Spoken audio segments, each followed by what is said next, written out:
This is Brothers Talking Shit podcast or Brothers Talking Podcast.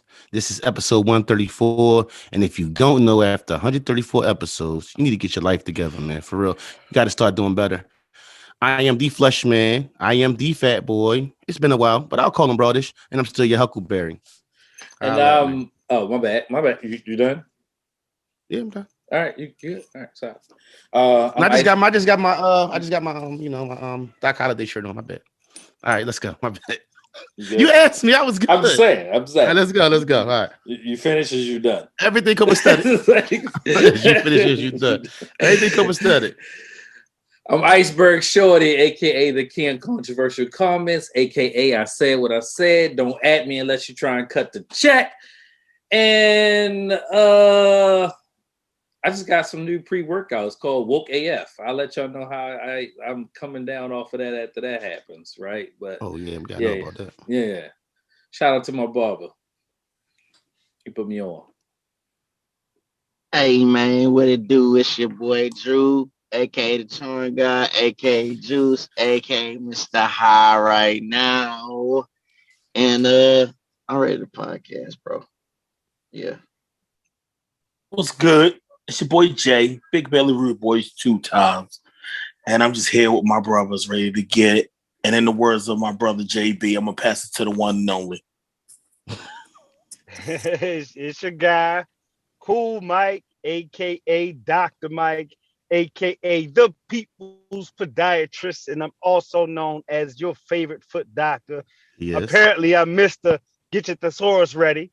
Yeah, right? He is. Mm-hmm. And we coming to you with the collective of Earth Shakers. Yes, sir. We that. We not waiting for no handout, so we some 40-acre takers. Oh, yes, indeed. Yes, sir. Take that. And we are changing those things that we want to see better, so we some generational curse breakers. Oh, yes. We are the prophetic podcast, because we be knowing. We just some brothers talking with your cool ass. And hopefully, y'all, we will have JB joining us momentarily. You know how he do. Let's get to it. He's still on point for another 45 minutes. True. As long as he's here before 9, he's straight. This week, if y'all didn't know, tomorrow will be the 24th anniversary. 24th. The 24th anniversary of the Notorious Biggie passing away, and by the time you hear this, it will be that day, hopefully. So, what we did was a bio came out on Netflix, and we all took the time out to check it out, see if there's some new information, something we didn't know about Big before. Let's start with that, fellas. How y'all feel about the Big doc? All right, I started off. One thing, and maybe I'm lost. The guy O.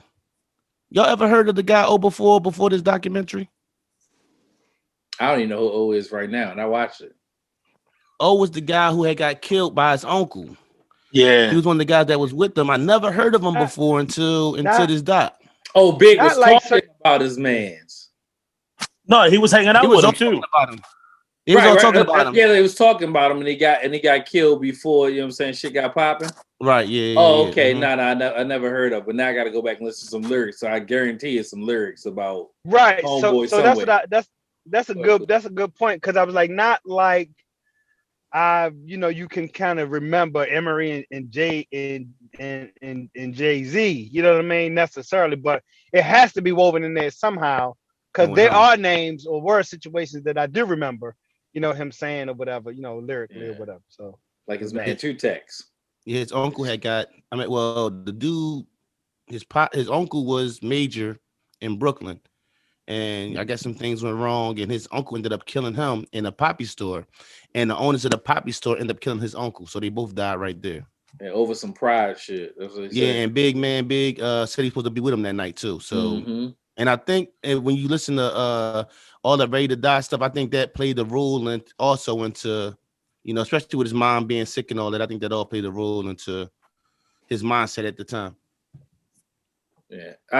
So being such a huge Big fan, you kind of over the past 24 years. Just kind of put that in perspective. Like, he's been gone for 24 years. If you back that up, you know what I'm saying, 3 years, we talking about, you know what I'm saying, almost 30 years of Big. So we like 94, 95, 94, 94 when it came out.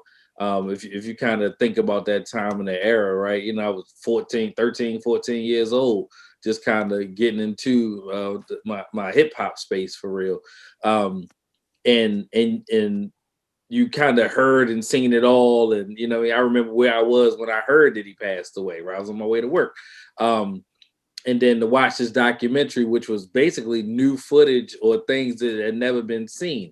A lot of stuff was said, and it had undertones of the movie, right? You could tell from the people who you know, put it together had a lot to do with the movie, because a lot of the things that was said was in the movie, but the video footage of Big was things I had never seen before, right? But I mean, it was indicative of the movie itself, right? The mashed potatoes under the bed, and you know what I'm saying, the stuff that he was saying to what's his name, Mark, and the Invisible Bully.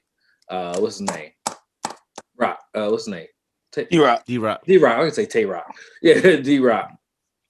So, but I enjoyed it, right? Like I said, I'm on this whole documentary kick right now. So that was just another thing to put in my feather. So, solid doc. Yeah, I enjoyed it. You know, just getting more perspective from his mother aspect. She, even when she called him a bastard, so you talk about somebody that's dead right now, bringing that into my house, just and being able to relate to it. You know, growing up in Baltimore in the 80s and 90s, you know, I crossed the line a few times in my parents' house. So it was just like, you know, something that you can relate to. And as Iceberg said already, just bringing footage that we've never seen before. You know, we've seen little small clips here and there, but, you know, actually, you know, that camcorder recording, and you see the dates and everything else like that, and, you know, just hearing the stories about it. And yeah, that was it. Like, another thing that stuck out to me is Khalil always talk like he was only 24 years old, and you think about all the things that happened in that time. It's like a lot, and when you put yourself in that place, like, would I be able to handle all that, you know, that went on with him? I find myself still kind of looking up to him at the age of 38. Like, it's crazy to me now, because when I look back at it at 38, being 24, it's like, damn, he was so young. But when I was 13, listening to him, if he felt like he was 30 years old or something, you know. When I think of just his confidence, you know, I think a couple of things that played in my mind. I even thought about his confidence in rhyming and just being comfortable with saying things that, you know, me being somebody who put words together, and I'm pretty sure Juice can relate to it also. You know, some things he said were things that, you know, especially in that time, people could use against you, you know. So just his confidence and being able to say those things and being confident in that space. I also question myself a little bit, like, where would he be as far as his greatness? You know, how great would he be? And maybe he would have been a 2-album guy. Maybe he might have been a guy that did 2 albums and then fell off. You know, you got to think about that, because I know I feel the same way. I feel it's impossible too, but that's something that I felt myself dabbling with a little bit, because we won't ever really know. You get what I'm saying? We've seen people have 2 albums and after that not being successful. That's a good point. I was really touched by the documentary. Again, thank you, Nate, for even suggesting it. It's homework. I wanted to say, man, Curtis Blow, Run DMC, MC Light, Salt and Pepper, MC Hammer, Kid and Play, Easy E, NWA and them, Ice Cube, and Notorious Jay-Z, right? Puffy, Notorious B.I.G. I seen all of them people live. I seen Biggie perform live. The Fall Homecoming on Howard campus, 1994. And it was him and Method Man. And at the time, Wu-Tang had it on lock, so to speak. But like, they performed the show and Biggie tore it down. Method Man crowd surfing like him and Redman popularized years later, but like tore it down. And you ain't think that was going to be like you never kind of get that chance the next time. So when you anticipating the next album, we really was bumping that whole Life After Death album during spring break, and he was dead. So I like we were in Atlanta. I remember that. That's the week we just was playing, you know, playing Biggie, man. Like so. What I also didn't put in perspective, just like Flush just said, his age at the time. When I did the math, I said this motherfucker was college age. He was college age, killing it. We was freshmen, but like he might have been whatever it was. It was the same, the same age at the timing of it as he would have been enrolled if he was in somebody's in school together.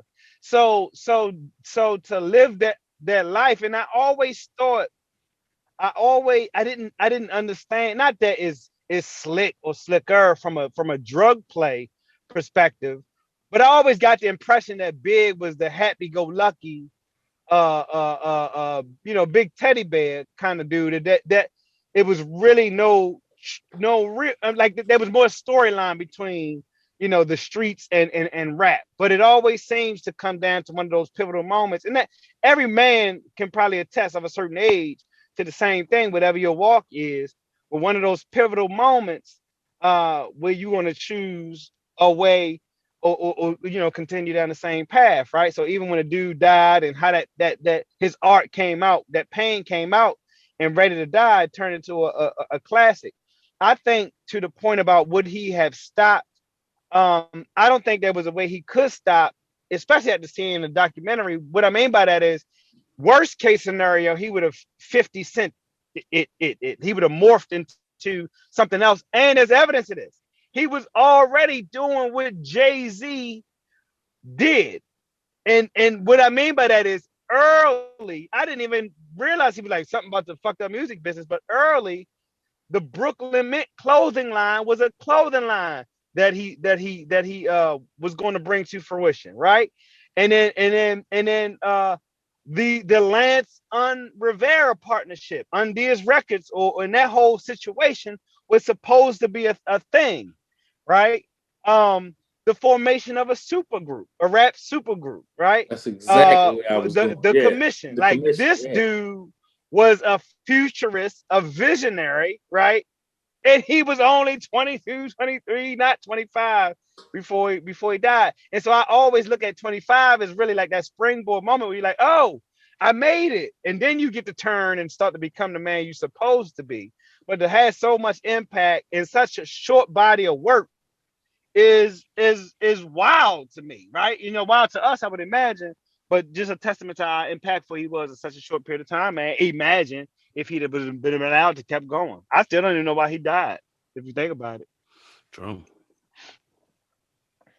And then a little bit too, what played into my mind, like Big been on my mind a lot the last couple of days, is the like Cool said, he kind of dabbed into it a little bit, the ripple effect, him and Pac being alive and what things would be different, if those two guys were present, what things would still be the same, who would be where. It's kind of like free agency, you never know who would have signed with who and what team would have been whatever, or if he would have stayed with Bad Boy or he would have left, or how them things would have played out. So that played up a thought in my mind too.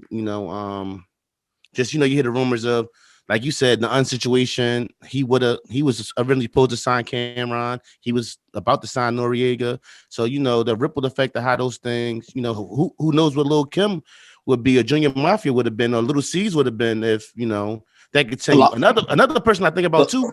That's why do you kind of say about to sign Cameron? They signed Cameron. Well, I'm just saying, him under Cameron actually working with him, and Cameron didn't do his album with him, like right. But he signed the Undies, which was the record label with Lance. So did Charlie. Mace took him to, and I was about to say that's another person who career might have been the most affected is Charlie Baltimore, who at that time was his girlfriend, and he probably would have been writing for. Who knows what she could have been with him still alive under his tutelage. He ain't got the locks. Commission. Yeah. No, he didn't have the locks. The locks was signed to Bad Boy. I'm saying, but the locks was hanging around Biggie though. I'm saying they're hanging around, but you got. Is we say this, we take into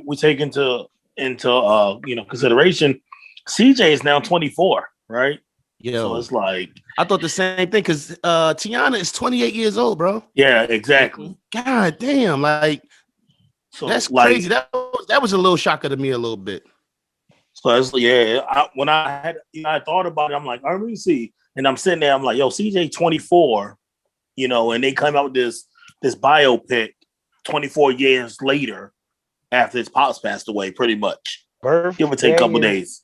Birthday and Thirsty, still one. So That's a sleeper bar. One of them. I just appreciate the poetry, man. I always said that these rappers are should be looked at as should be held up the best poets time has ever seen. So when you know and understand hip hop and how like Rakim and then Nas kind of changed the hip to the hip, when they changed that, Rakim and then Nas changed it, Big did something to it too, right? And it's hard.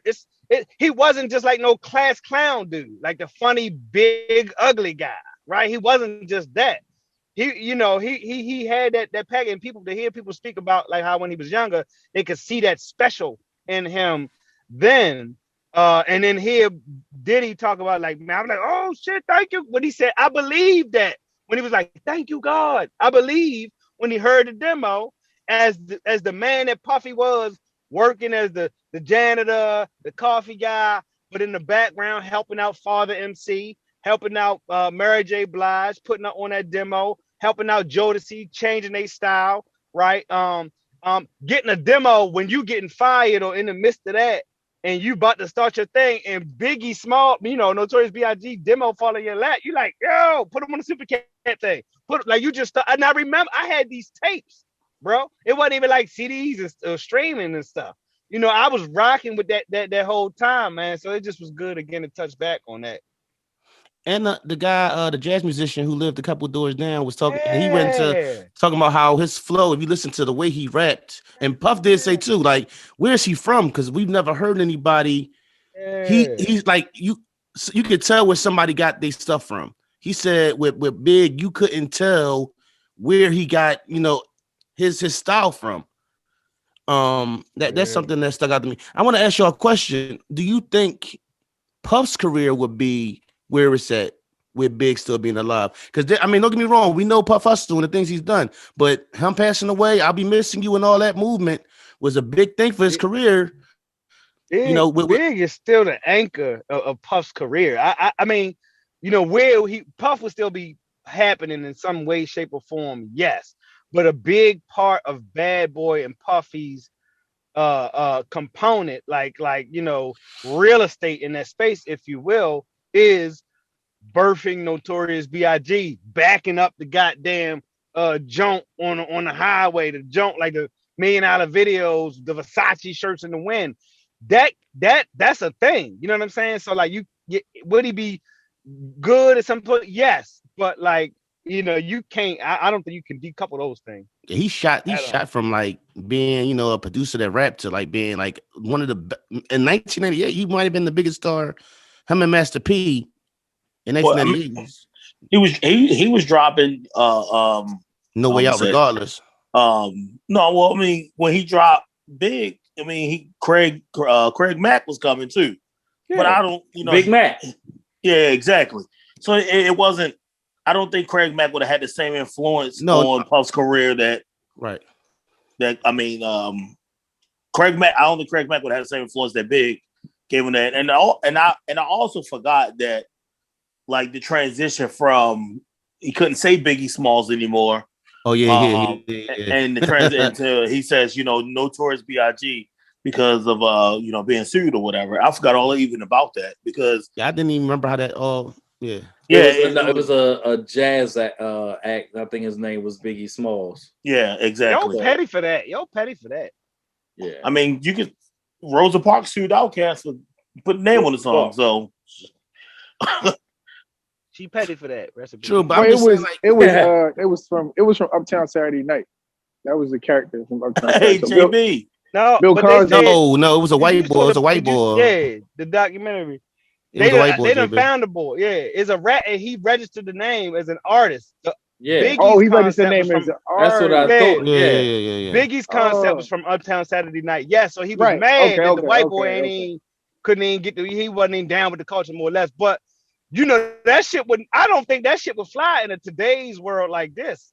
No white dudes be like, no, I mean, but it's a Hell whole different no. time now. So he just switched it just to get the music out. Was the whole Nah, thing. because today you can really just do what you want to, kind of what you want to do, and just deal with the consequence later. I mean, I really, mean, with the Luda went through monetary. it.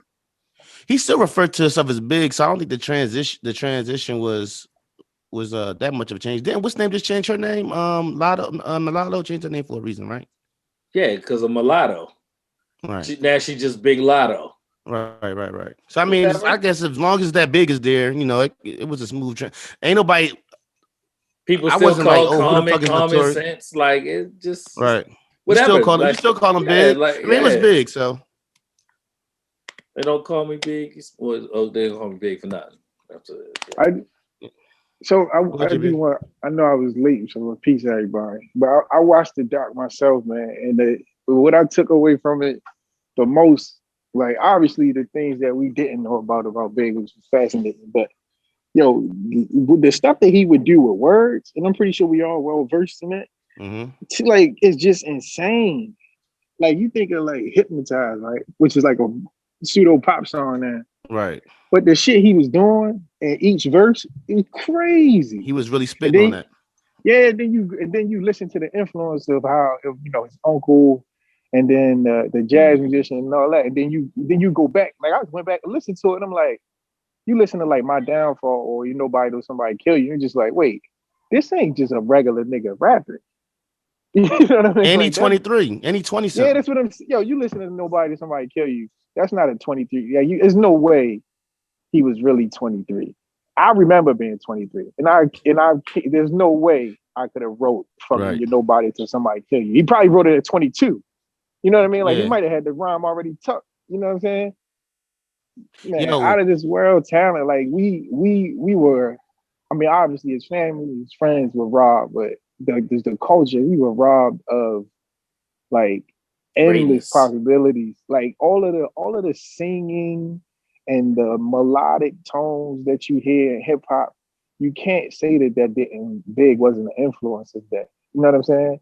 Like Drake has made a whole fucking career off of doing, similar things with hooks and rapping, and when Biggie's singing, the better, the best of them. You know what I mean? That's you singing the hook. You know what I'm saying? And the words. They said he was a better singer. Like, yeah. Right. In the documentary, they was talking about him singing. Right. Jodeci, I forgot about that Jodeci line, that clip. I want somebody to just take his voice and just redo the Jodeci joint from he hit the shit out he hit the shit out that line. I'm like, I forgot. Like even on the throne, he almost was probably playing on the ones he sound like he was playing singing on. But like just like you right when you listen back even to the music, give me one more check. You could just probably hear him thinking like it's supposed to sound like this. He was writing for the whole goddamn crew. Yeah, right. Everybody. He was doing it for the whole crew. He wrote. Like he did Young Money, Cash Money before Young Money, Cash Money. Right. You listen to Big Papa, right? And you can't you listen to how he flowing on that. How that's an Isley Brothers song. You know what I'm saying? And the way he rapping, it give you the same feel as if you was listening to the fucking Isley. But it's barred though. But he talking that's what that I'm shit saying. On that, right? Right. And he coming with rhythm, like he kicking it. Comfortable. So we gonna give Big the hook singing thing over Pac? Yeah. I don't think did we give him the hook singing thing? As far as like one of the first, did Pac sing a lot? Yes, nigga. Pac could sing. He couldn't sing. Pac has he sang some hooks. He has some hooks singing. I don't say I'm giving them to him. They right there. Because right. and you entitled to your belief. With me, they right there. There's no, Jay, you're just wrong. It's like no. It's no because we still don't know what that next album would have been for Big, right? Like we don't. I mean, he could have probably sung the hook on a couple more, right? We were like, you know what? He got this one up or We whatever. do Hey not Jay, know the you ever heard? Outlaws You ever to heard? pot roast their lyrics in song. The Outlaws don't. What's name's got bangers. You don't know Junior Mafia, but they got bangers now. Them Get Money and all that. You can play it. You not playing no outlaw music in no club. It's not the same. True. Respectfully to both of their dead bodies. True. You ever heard Player Haters, Jay? No, it's probably on your playlist. Fuck It outta is. What you mean? It is. Yeah, it definitely is. What you mean? You got it. Yo, let me ask y'all something. I really, me and my wife was listening to Life After Death. When the last time y'all listened to an album, not new, something old, listen to the whole album just straight through? Do y'all do that often? I just listened to Today. like Unique. I just listened to Life After Death today at work. I was listening to it on Saturday. Yeah, I realized like when he kicking the door, son, like like that shit crazy. Yo really was genius with the words. I'm talking to you. Like, yeah.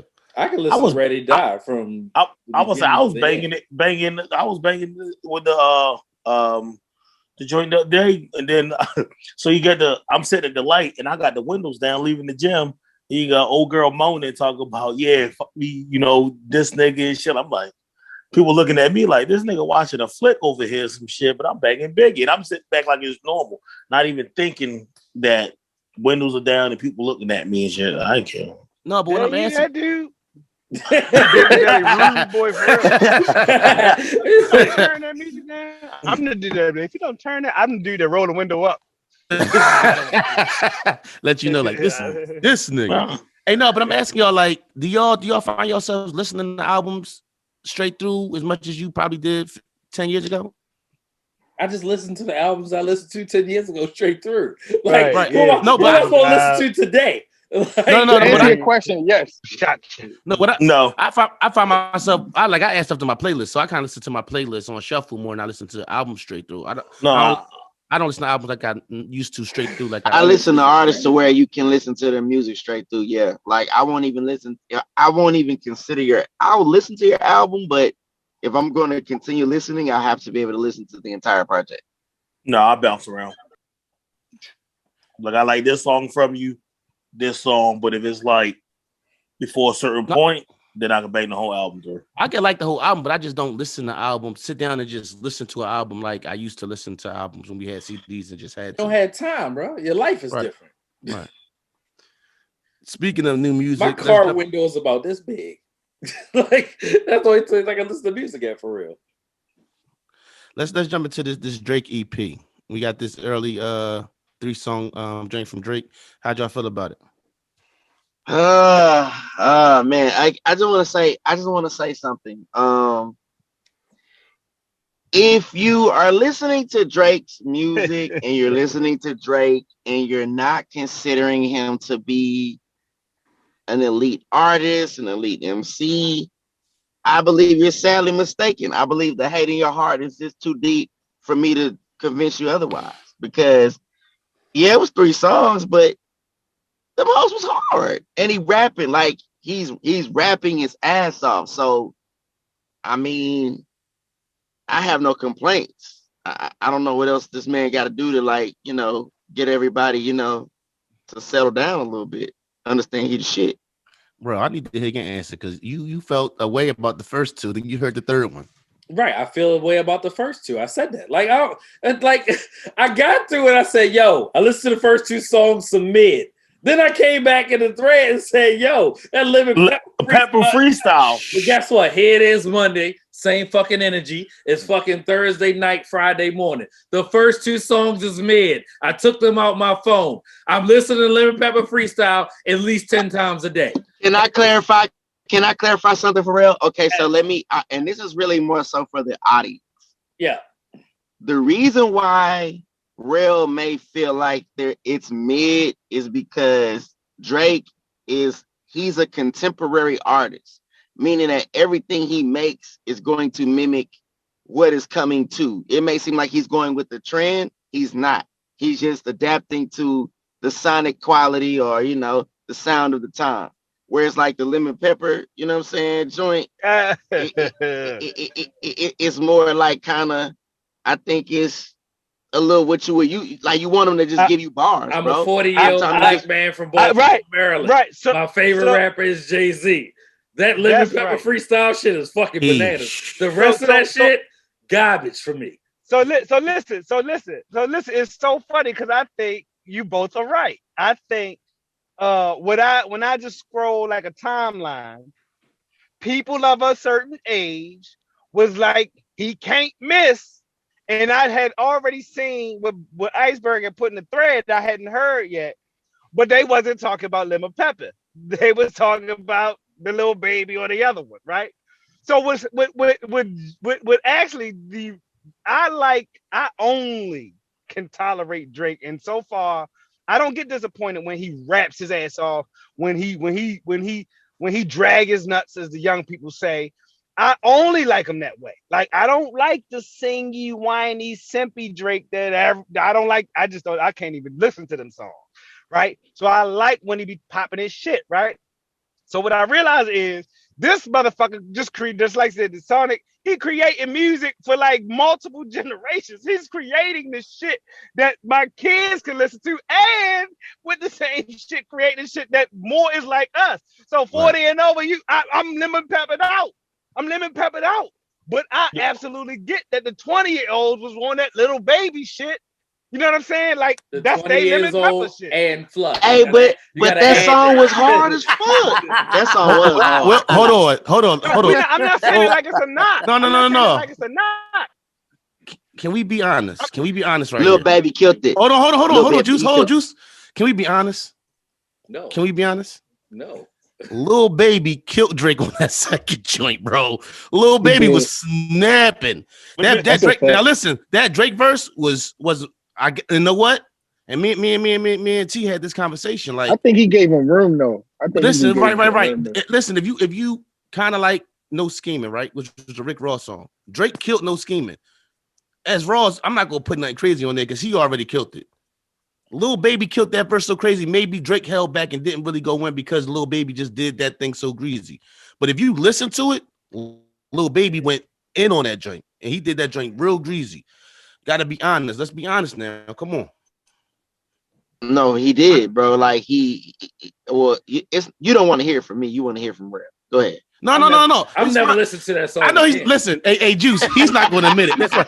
We can. I'm gonna say this. I'm the most unbiased motherfucker on this goddamn podcast when it comes to music. I tells it like it is. I'm never listening to that shit again. Fuck out of here. But listen, that Drake, or whatever y'all say, it wasn't hard. It wasn't it. That Drake hook. Drake, that might be one of them joints too. With what was the drink he had with Meek? Just a little 10 beat. That joint, Going Bad. When I first heard Going Bad, I thought it was terrible. I swore I did. I hated it, and I grew to love it. So that might be one of them. Yeah. But I reserve that right. And I'll be the one to come in and say I fucking love the song now. It grew on me. But you gotta think. You know what I realized too? Go ahead, cool. Go ahead. Yeah, just like I realized, I really like this about like artists, man. Just appreciating what they do give, especially the feeling that it is. Like Pac, I would agree is a feeling guy, right? So it's like you had to be there. You know what I'm saying? But like I appreciate. I think these dudes are doing what they want. They know the formula. They know a hit formula, right? So that's dead. They're not in the studio praying for hits no more. They know how to squeeze them out, right? But they make music. That shit will permeate. It'll be in like a movie, or it'll be on like a video game, or it'll be like some shit that really how it's supposed to hit you or resonate. That's what I find it. So I just appreciate like it's gonna be in a movie score, and it's gonna be that shit one. You know what I mean? Like some shit that you ain't never think. And I think they just playing with shit. I like I like the confidence, and I like the artistry and the way they combining it. You know what I mean? Yeah. So let me back it up real quick, and I'm gonna let you go, Jay. So in 2018, Scary Hours 1 came out. It was a 2-pack, right? Versus a 3-pack. There were 2 songs on there. 1, God's Plan. 2, it was Diplomatic Immunity. The only song I remember from that is Diplomatic Immunity at the time, right? But obviously God's Plan went on to be the most streamed song ever, right? Like ever in like life. So like, so what? You know what I mean? It did what it was supposed to do. But I understood when God's Plan came out, it wasn't for me. But when he was spitting on Diplomatic Immunity and he said, bitches may tag me airing out my dirty laundry, I was like, holy fucking shit. I don't even understand why anybody questions his pen. It is fucking insane. I'm not even talking to you if you question Drake pen. I don't give a fuck what Meek Mill said. Oh, go ahead, Jay.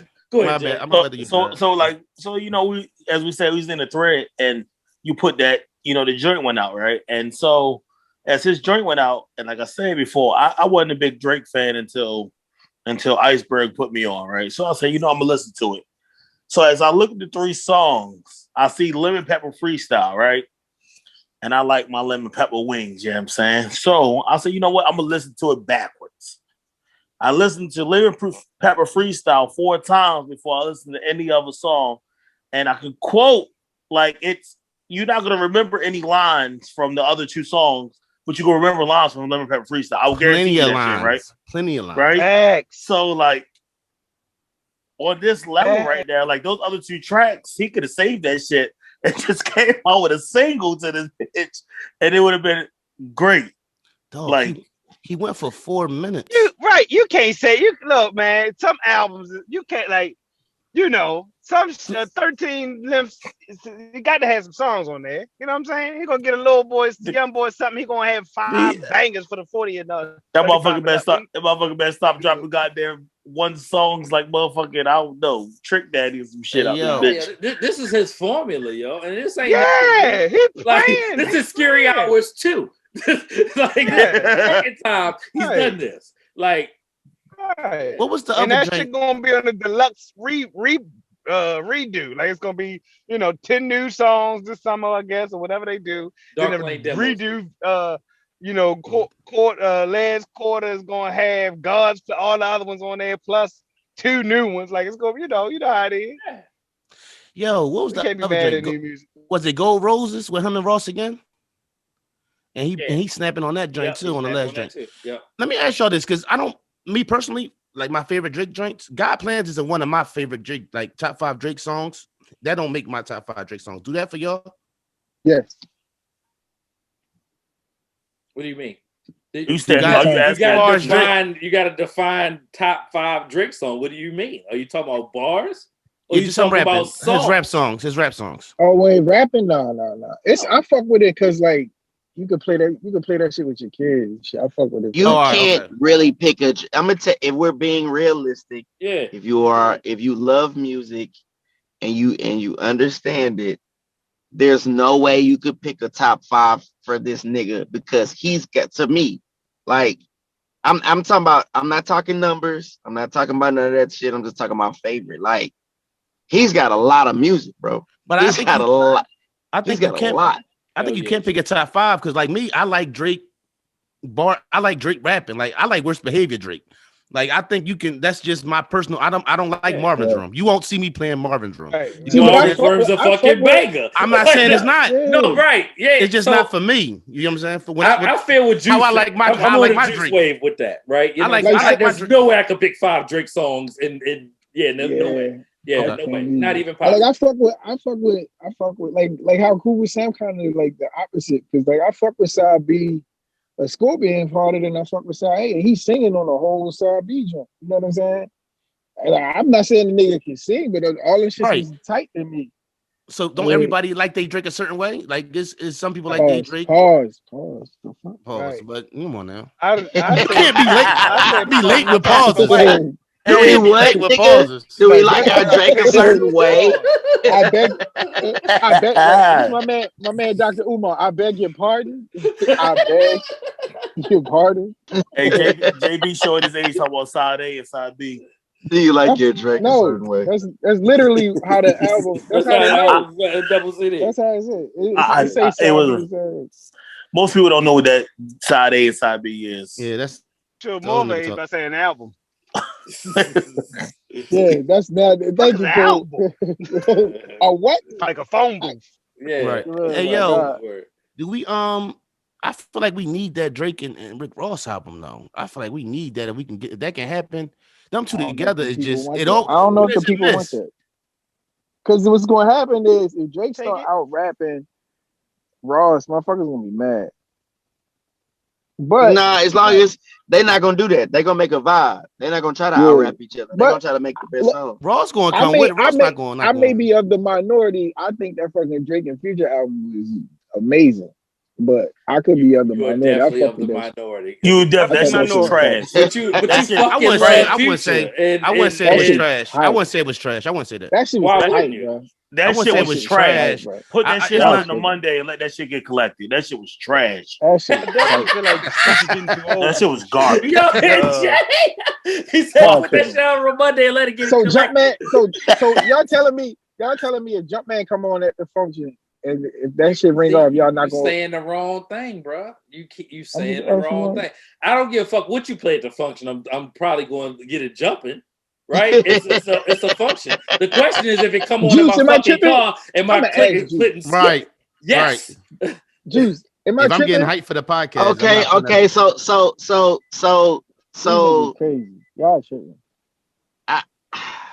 this shit What a gets time, sticky, yo, dog. Because What a time mean, Be Alive got singles. Like it literally got singles on that bitch. that's what I'm saying. Like Oh, it if we're do. talking singles, yeah, he gonna always get at least a home run. Do it. He Did it gonna age always well? he gonna always get at least a home run. But Did that it don't mean that's not that because don't of mean that. Future. Did it No, age Oh, I yeah, ain't well? but saying no, because of it's not Future. I ain't because saying because of I'm Future. Right. talking about So because of Drake. Like, So I yeah, would but rather like, hear Drake and yeah. Ross than Drake and Oh, I Future. see what y'all saying. Okay. Did okay, it? Did it? see I what don't y'all feel like that saying. album I see what aged y'all well saying. though. I don't feel like it was hot. It was hotter when it first came out than now. I don't really want to hear Jumpman. I don't want to hear that right now. Well, so to JB's point, any Drake song you put in the kickback or the party is probably gonna get it jumping, right? So like, don't get it fucked up. I'm not saying that. You know what I'm saying? Jumpman, come on! I ain't gonna be like Jumpman. Right, Look, right. I'm definitely Right. gonna be in that space. Well, Like, don't get it all fucked up. But I'm not, like I said, I'm not. Hey Siri, Not cut on choosing it. Jumpman. That So ain't if you, gonna work. Hey hey Siri, don't Ralph, do that. Don't do Iceberg. So if you go to get hey, Iceberg, if you headed to get coffee or you headed to the market, Jumpman don't you skipping that. Jumpman I'm in the skipping way. Jumpman. Definitely. But I'm playing diplomatic community as I'm goddamn on perusing. Oh my God. For apples and making sure my grapefruit don't have no dents. Bro, Don't get it the fucked shit- up. Like the picking shit- out the fine s- cheeses and shit like that for my charcuterie board. Wayne been told Jesus. He the said, nigga. "What's your Carter?" Wayne been told the nigga. Wayne predicted the verses. Wayne Yeah, said he we're gonna be all right and love it. Drake on every hook. He been told the nigga. He told his niggas that. Yo, That was a long time ago too. the shit talking on diplomatic immunity, bro. That's high level shit talking right there, bro. He was dragging. He dragged like Cool said. He dragged his nuts on niggas on that shit. Brother. But he had me saying facts on that lemon pepper shit. Yo, right. Oh my Yo. God. No, when he said Facts. I don't even know what the fuck he talking about, but I'm like facts. when he went to his son in school and the parents and the moms asking Google ask no questions no matter what their husbands do.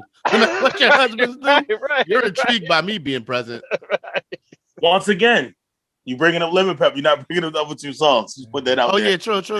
All right, let's jump into this Juice.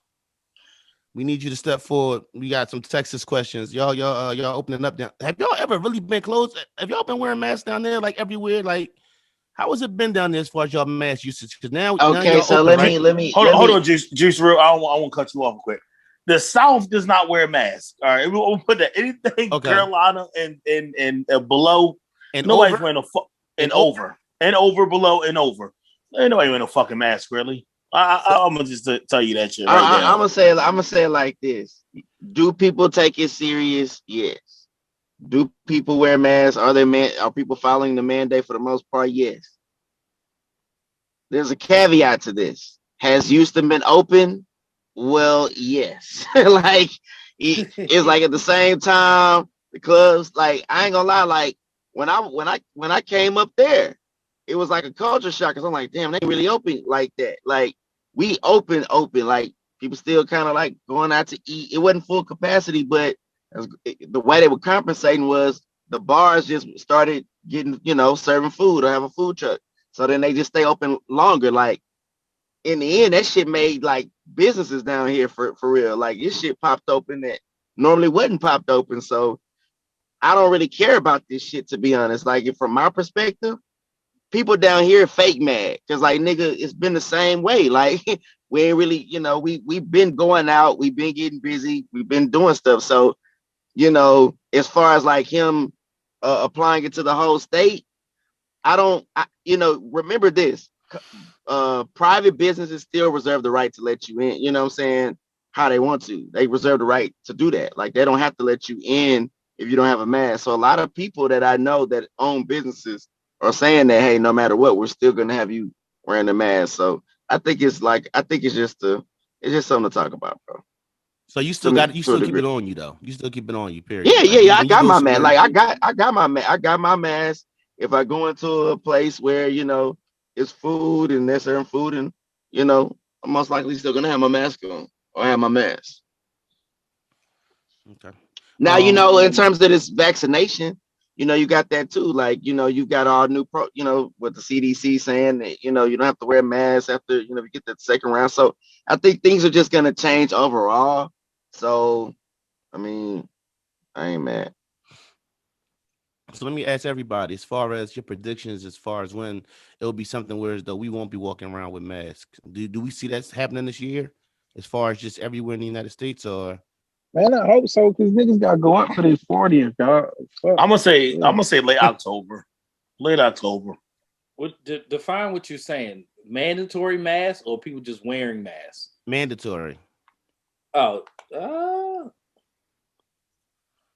I think I'm still gonna wear it regardless. I think I'm still gonna have it. Man, this shit about to be, bro. This shit about to be over with. I really think I don't think masks going away ever. And not like mandatory, but they're gonna be part of things that you can do this. I'm gonna wear one in public. Why not? Especially certain situations, like certain like in the market and stuff, like with them close. Right, because people habits can revert. And I know nasty, let's think about how we ain't like the habits, certain habits that we gonna keep it real general was we ain't like certain stereotypical habits pre-COVID. So I'm fine with this newfound bag about me, like that you ain't got to telepathically try to say or stare at somebody wrong. You know what I mean? Like now it's almost like that pretense, and so you won't. I'm I'm anti like the mass shit is gonna get through here, but I'm pro symbolic. Give me my space so I can put these on and get my grapefruits. Like, okay, so can I throw this out there? I'm gonna be devil's advocate. Like, so understand our perspectives of where we're coming from. Like, we've even decided that no matter what happens, we'll probably still wear a mask. But you have a lot of young kids that want to do spring break. You have a lot of people that want to have certain experiences that want to see what they consider to be normalcy again. So I don't necessarily think, even if they pull a mandate, right? Yeah, you still wear a mask. Maybe they will still have some sort of protocol, but as a whole, I think the collective, public really would like to see the country open up again. And I think they're gonna strive to make that happen as best they can. That's how I see it. Well, I was looking at something earlier. I'm sorry, Jay. I don't disagree with that. And I think I think it'll be I think again of an age, I ain't in a hurry just to be around folks in general pre-COVID, right? But like I don't think you're wrong. I'm not talking about mandate, and I really was just saying for me, I almost make it like, oh, he's one of them, leave his ass alone. Yeah, so yeah, I'm one of them, but kind of thing. But my bad, rude boy. No, no. Overseas, they have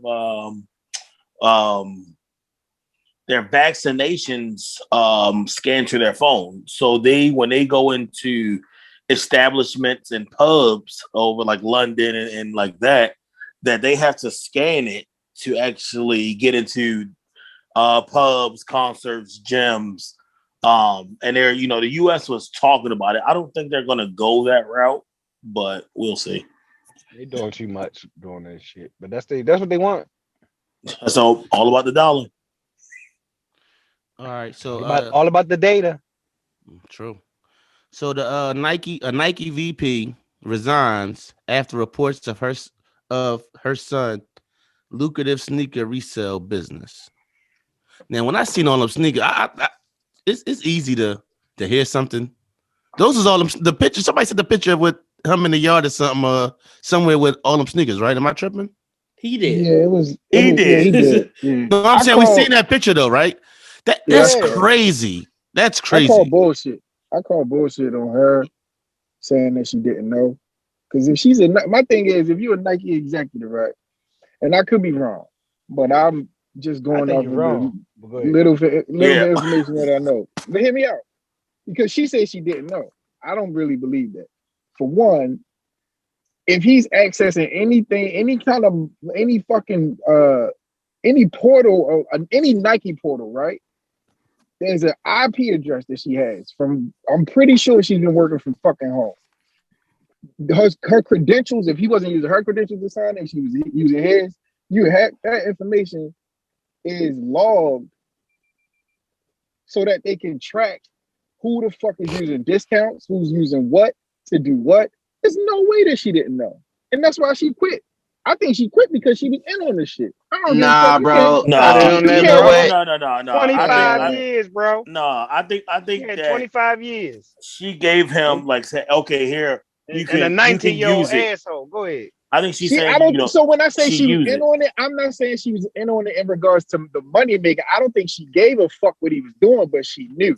But that's when your career at risk though. 25 years that we talking about. I think she just gave him like saying, "Oh, hey, if you want to buy some shoes, then do this." Now he started buying shoes, and was he buying them? Was he? He was buying them. He put a credit card in her name. Listen, y'all don't know no kids that bought fucking skins on their parent fucking cell phone. I know black kids that paid $130,000. Look, listen. $200 from a lens. $200 on the mother. What's the name before she realized it? Like in skins.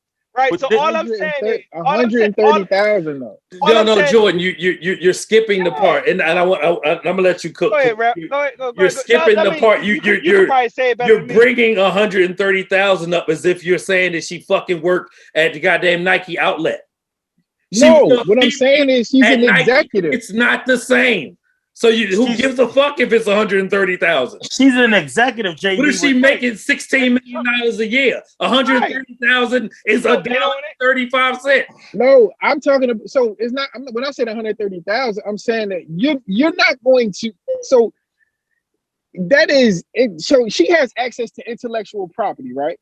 So what I'm saying is, on the tech side, there's no fucking way that he could do that and she not know. I think, but for sure, it is a way. Yes, it is. That friends and family shit is different. She is control. She's not controlling. Bro, the higher you go up, listen to me. The higher you go up, your credentials on that level. Like when you're an executive on a design team, an engineer, your credentials on that level, they do not play about that shit. And what I'm saying is, and I never even fucking worked for Nike. Like. What I'm saying is, there's no way he was doing that and she didn't fucking know. There's no way. I don't think she paid attention. She might have turned a blind eye to it, or she probably thought it was on a lower scale, but she absolutely knew. He was using her discount. Yeah. He was using a discount. He was using the access code, and he got a credit card. Even with that being said, could he afford all that? Yeah, he's using her credit card. That's what I'm saying. Like she's a good. Listen, when you say, I think we it might just be a semantic issue, JB. Like when you say yes, she fucking had an idea that her son was doing something, and it could have been a massive idea. No, she wasn't like, do it so I can get a cut. You know what I'm talking about? Like chunk change, right? So yes, you turn an eye. Yes, you resign quickly because you know if you didn't know, you should have protected your shit better than this. This is a classic like Judge Judy case. Right, where the mother's gone, the dog gets out while the person home, and when the son was home, and the dog bites somebody. all they ass in trouble. You know what I'm saying? Because you should have had a better fence. The son shouldn't have let out. Like, there's a lot of shit involved. But Yeah, like, I don't think that's ultimately what I was saying. I'm not saying that she was that's in what on I'm saying. I the think it was a semantic issue. Both I'm things not can be saying that true she was though. in on the lick, like, oh son, clip the Jordans. Yes, do that. Yes, no. What I'm Right. saying is Those right there. No, she knew what he was Motherfuckers is doing. buying college. You know Yeah. for their kids. You know Yeah. She knew. I'm not dumb. She knew exactly what he was doing. I don't know if she might not necessarily know on the scale. And like I said, she wasn't complicit probably in regards to like turning a profit, but it is to me. It's shaky because it was the the whole 18-year-old called the Dave Ramsey show saying he was hiding $50,000 from his mother that he had made arbitrage and selling shit online. That shit exists, bro, where you can make 6 figures in front of your mother. Now, if you could build a bomb apparently in these parents' houses, you can run up a check on their credit card. I'm not disputing that. No, I'm not disputing that. What I'm saying is in regards to the little that I know about when you work in those type of rooms where you're like an executive for a clothing company or an apparel company, they take, for one, at her level, right? They take those credentials, whatever you sign into to purchase anything, extremely serious. Like extremely, it's ridiculous. It's like borderline government, federal government type. So that what? So that if what, then what? What I mean is that there's no way that she didn't. I think you're assuming that there's a system there that allots for that type of surveillance. Like maybe there is. Thank you. Maybe there is. It like, is. I don't. But no. If she knew, then more than her and him knew. What you talking about? Like so, yeah. Right. So that's and they had to know a long time ago before he got to that point, right? So that's ultimately why I felt like that's why she had to resign, because that shit probably was like, it sounds corny. I'm not even a conspiracy person. Listen, everybody, it's more than her that's telling her kids stop doing the shit that you're doing. Even if if he fucked up is talking to the news. That's all. AJB, I think even if she didn't I think she resigned out of embarrassment, just an embarrassment to get son doing that. I'm pretty sure she wouldn't want to go back to work and look at people and be judged by. I'm just saying no, because JB said that's why she resigned. I think she might. That can play a part in it too. He said her name and then go. But I'm just saying, imagine your son getting your job for that much money, and then you going back to work and looking at everybody, and you know how weird they got. Here's the thing. He did an article in the New York Times. So they're not, the New York Times dumbest motherfucker ever. That's what I'm saying. Like, they're not just gonna reach out to him. And so before you can even run anything on the New York Times, they're gonna fact check. So I'm pretty sure they checked prior to it was Bloomberg. And interviewed the mother, right? So there's no way she didn't know. Yo, how do you steal from what she was doing? Like, there's no way she didn't know. So, and my thing is, if you know anything about how the sneakers are being released and dropped, and everybody's like, you never get a W, and now you find out that the system could very well be skewed. So not only is he scamming from Nike, he went and wanted to make an announcement or let it be known of what he's doing. Like, that's the craziest shit. They do. So he's seen nothing. He's seen nothing wrong in it. He must have seen nothing wrong with it. Hey, can I say something? They do anything for the clout, like everybody be saying. But can I say something for him though? Like if we just put it in perspective, minus. I don't know the financial situation, but I'm pretty sure mommy's got a great nest egg somewhere. He's not getting into any legal trouble, is he? No. So at the end of the day, that's what I'm saying. At the end of the day, in like 25 years, she left work. So yeah, that's what I'm saying. She good. She good though. Like like this nigga made a bag. Even if she got let go, like the bag's been made. No harm, no foul. She got to get a new job, which she'll probably be able to get. Like, what are we talking about? She probably don't get 25 years with Nike. You should be good for the rest of your life. Am I wrong in that as a VP? She's absolutely good. Like, she don't need to get a new job, does she? Unless she wants to. Well, you said VP, but just So he She's did the not just a Tekashi thing. VP. It's kind of like, fuck it, I'm gonna make a bag. I could blow this up, make a bag. Who cares? Guess what? Because motherfuckers like this shit. It don't matter. I'll auction this part of my Because he's not life the one that off. had to work for it. He's not the one that had to work for it. That's that privilege. That's that privilege. That's what I'm saying. Well, she just wasn't a VP though. Yeah. Y'all She's not the even letting VP the of whole North sneakerhead talk. America. She's Like, the VP. this What? is not new. There's literally the most famous basketball player of all time, son, did the same shit last month. Who Michael Jordan's son? Sure, if that's what you want to call him. Right? He literally did the same shit last month. I think I seen something about that. That's what I'm saying. Like Michael Jordan's son, right? No, And he doesn't. But no so does one Marcus gives work? a Does fuck. Marcus work? Does Marcus work for Nike or Jordan? He not a He Nike. owns his own spot. Yeah, so he is on Jordan. No, this I'm saying this different. Like this dude is Nike basically produced like the shoe for his spot, and they all got backdoored to the point where they only was able to auction off 50 pair of a shoe that they made 12,000 pair of. Why do you think that 50 pair was what was auctioned off versus 12,000? Nike didn't even put it up on sneakers. no. What I'm saying is Like this is the game. This is the game. Yeah. They said it's his own economy. I'm now. in the game. This is the game. EA Sports. Motherfucker told me, yo, bro, you can get a pair for 2,000. I said, can't do it right now. Got some shit going on. They going for $5,400 right now. Off $170 shoe. He let them go for 15.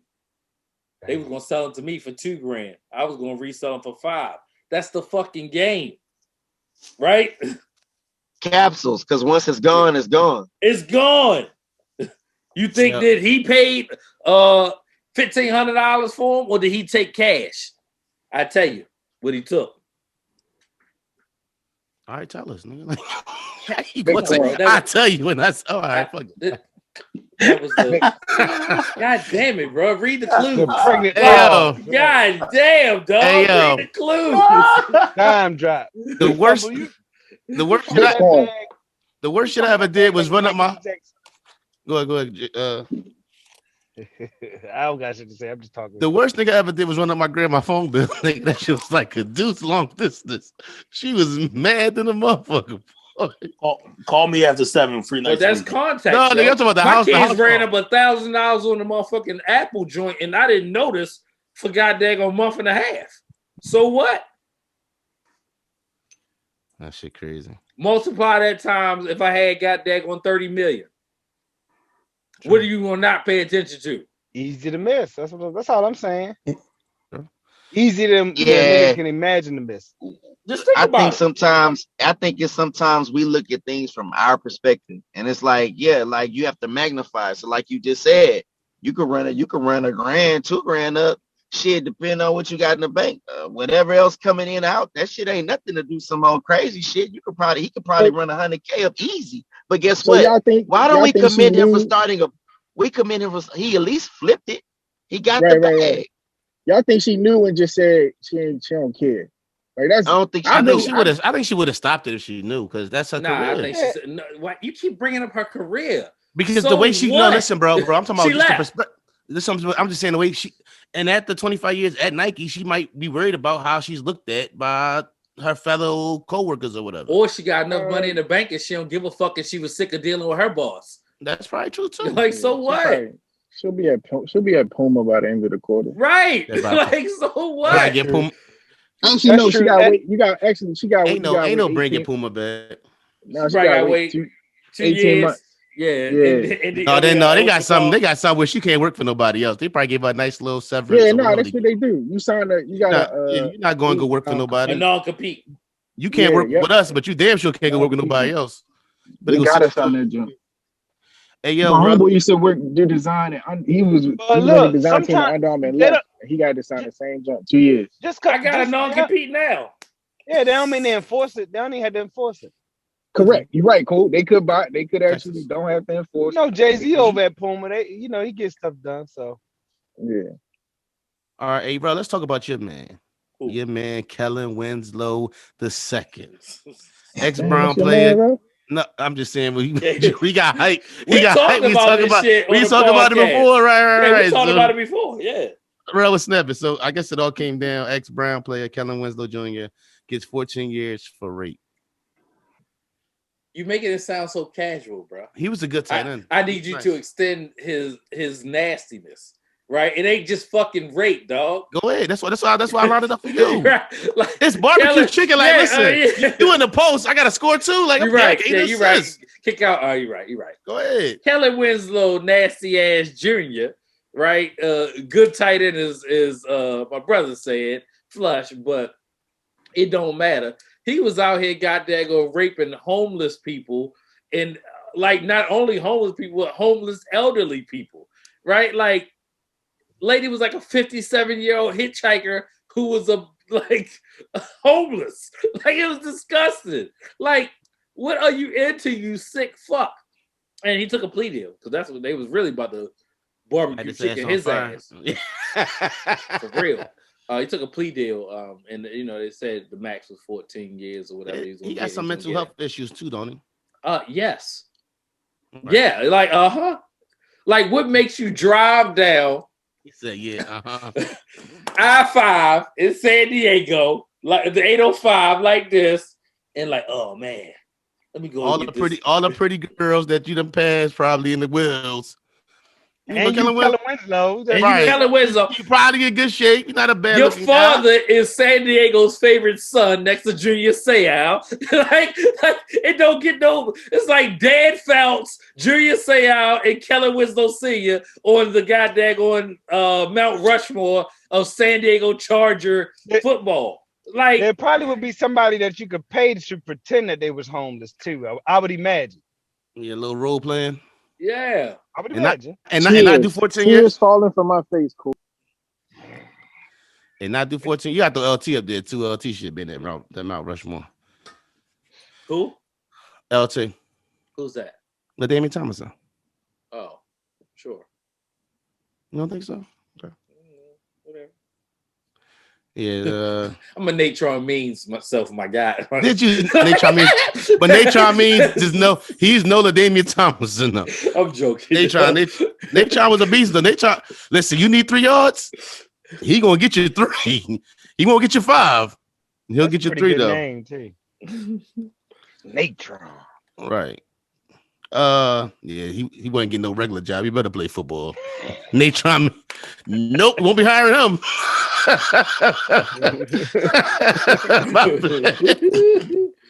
Fucked up. That's the way it is.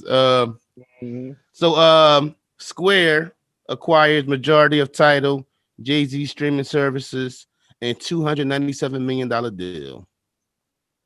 So in the last 2 weeks, Jay-Z has made $600 million between the Tidal deal and the deal for Ace of Spades.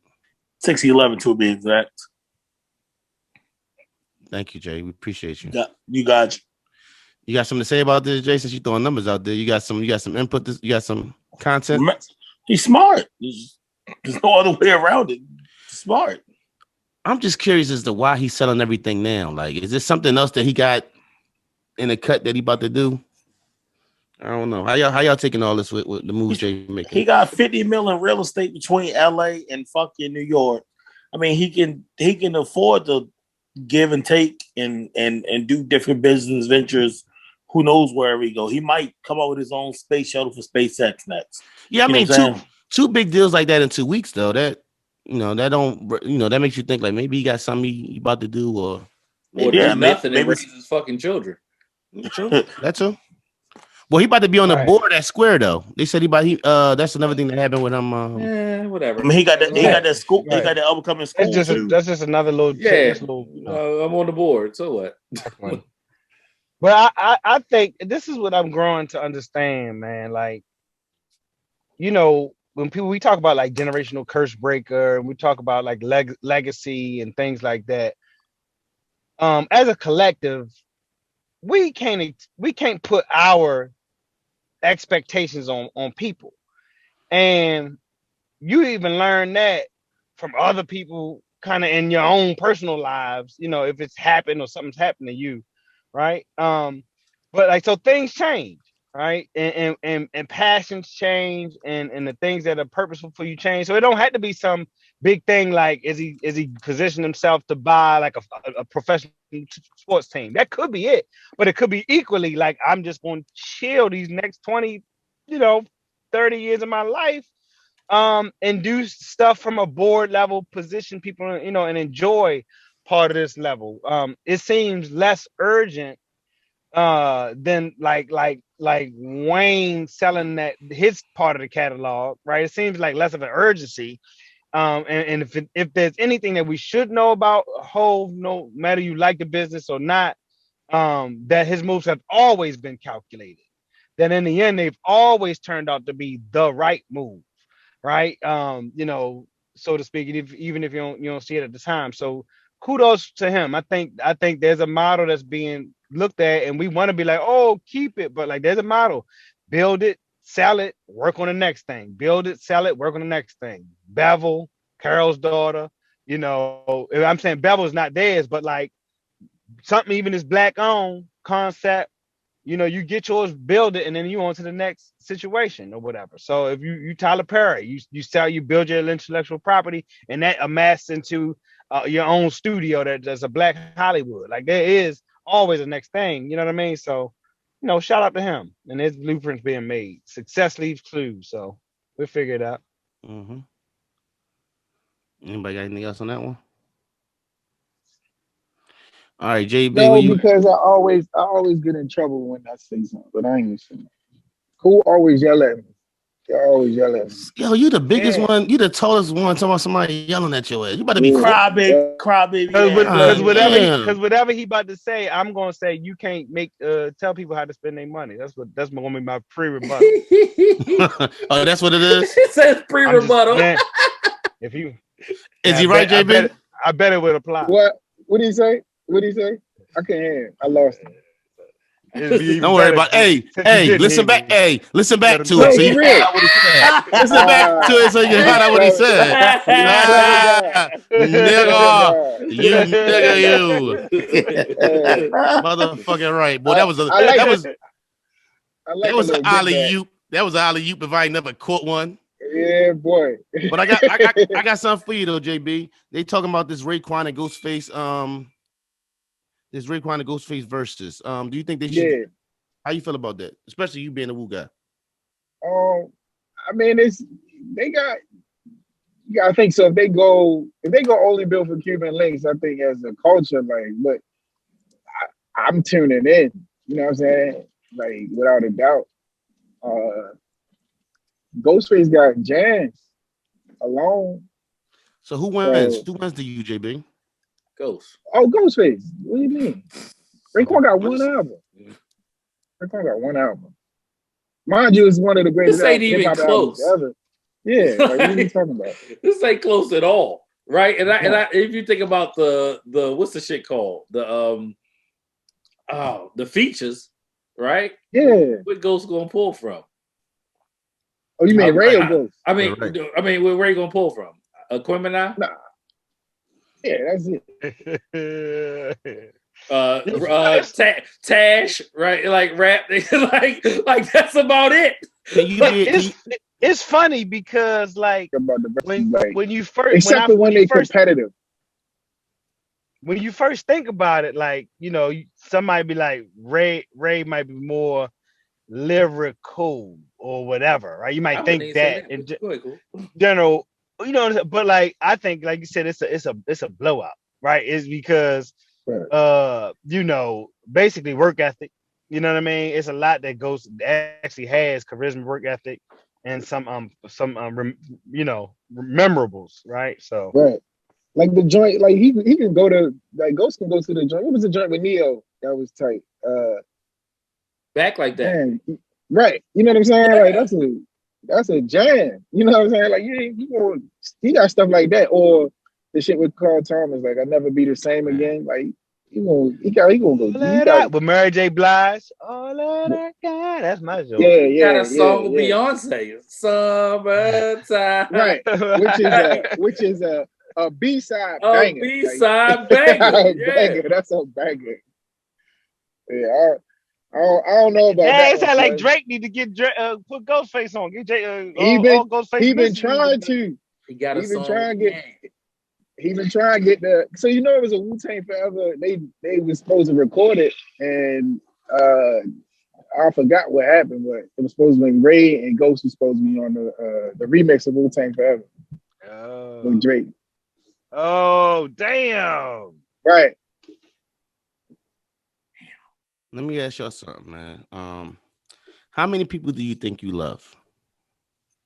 Oh man, I don't, you know how many cousins I got? Do you think it's like 50, 100, like a roundabout number? Me again. Do you know how many cousins I have? No, I don't know. Actually, it's some cousins I ain't met, and so it's literally it's 50 off like 50 off the muscle. So like, when you say so let's really talk about this, because when you say love, what do you mean? I don't know. Let's see where we take it. Where you want to take it to? I didn't have anything. I didn't have anything. Because I'm gonna tell you some real shit.